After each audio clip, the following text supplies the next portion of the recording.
తెలంగాణ ప్రభుత్వం మళ్ళీ serious పరిపాలనపై focus పెడుతోంది.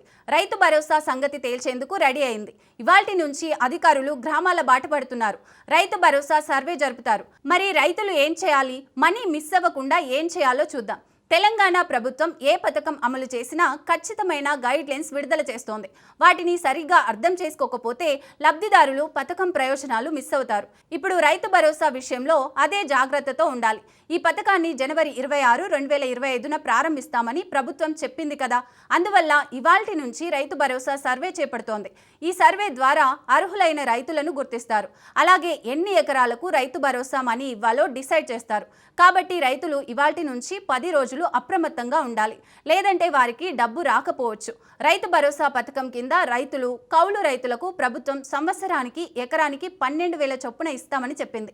ఎన్ని ఎకరాలు ఉంటే అన్ని ఎకరాలకు ఇస్తామని అంది. కానీ ఎకరాల సాగుకి అనుకూలమైనవి అయి ఉండాలి అని కండిషన్ పెట్టింది. ఇదే సమస్య. అక్కడే రైతులు అప్రమత్తంగా ఉండాలి. అధికారులు, తనిఖీ బృందాలు తమ దగ్గరకు వచ్చినప్పుడు రైతులు తమ దగ్గర సాగుకి యోగ్యంగా ఉన్న అన్ని భూములు చూపించాలి. లేదంటే పంట ఉన్న వాటినే రాసుకొని అధికారులు అంతవరకే మనీ ఇచ్చే ప్రమాదం ఉంటుంది. ఈ తనిఖీ బృందాలు ప్రతి గ్రామానికి వస్తాయి. జనవరి 16 నుంచి 19వ తేదీ వరకు వస్తాయి. ఆ బృందాల దగ్గర ట్యాబ్స్ ఉంటాయి. వాటిలో రైతు భరోసా యాప్ ఉంటుంది. ఆ యాప్కి శాటిలైట్, బీపీఎస్ ట్రాకింగ్ సిస్టమ్ ఉంటుంది. అందువల్ల తనిఖీ బృందాలు పొలాల్లోకి వెళ్ళి యాప్ ఓపెన్ చేసి భూములను గుర్తిస్తారు.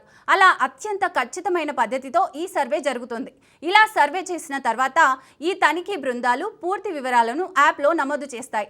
దాంతో రైతు పేరు, ఎన్ని ఎకరాలు, ఎంత మనీ ఇవ్వాలి అనేది లిస్ట్ రెడీ అవుతుంది. ఈ జాబితాను జనవరి 25న ప్రభుత్వానికి ఇస్తారు. 26న ప్రభుత్వం మనీ రిలీజ్ చేస్తుంది. ఆ డబ్బు రైతుల అకౌంట్లో జమ అవ్వడానికి ఓ వారం 10 రోజులు పట్టొచ్చు. తనిఖీ బృందాల్లో పంచాయతీరాజ్, మండల రెవెన్యూ, వ్యవసాయ శాఖ అధికారులు అంటే field assistants, village assistants, GPS specialist, RA, ఏఈఓలు ఉంటారు. వీళ్ళు వచ్చినప్పుడు రైతుల దగ్గరే ఉండి పొలాలను చూపించాలి. కొన్నింటిని సాగుకు యోగ్యం కావు అని అధికారులు అంటే యోగ్యమే అని రైతు అనుకుంటే ఎలా యోగ్యమో అధికారులకు వివరించాలి. లేదంటే రైతులు అనుకున్నంత మనీ రాదు. అలా రాకపోతే రైతులు నష్టపోతారు. ఒకవేళ అధికారులు తనిఖీ, సర్వే కోసం వచ్చినప్పుడు సంబంధిత పొలాల రైతు అందుబాటులో లేకపోతే అధికారులు తాము తయారు చేసిన లిస్టును ప్రకటించక ముందే గ్రామ సభల్లో ఆ జాబితాను ప్రకటిస్తారు. అప్పుడు మిస్ అయిన రైతులు ఆ జాబితాను పరిశీలించి ఏదైనా సమస్య ఉంటే అధికారులకు చెప్పొచ్చు. అప్పుడు వాళ్ళు పరిశీలించి సమస్యలను సరిచేస్తారు. అందువల్ల ఇవాల్టి నుంచి 3 రోజులు రైతులు అప్రమత్తంగా ఉండి తమ దగ్గరున్న వ్యవసాయ యోగ్యమైన పొలాలను చూపించాలి. అలాగే 26వ తేదీ డబ్బు వచ్చే వరకు అప్రమత్తంగా ఉండి మనీ పొంది తీరాలి.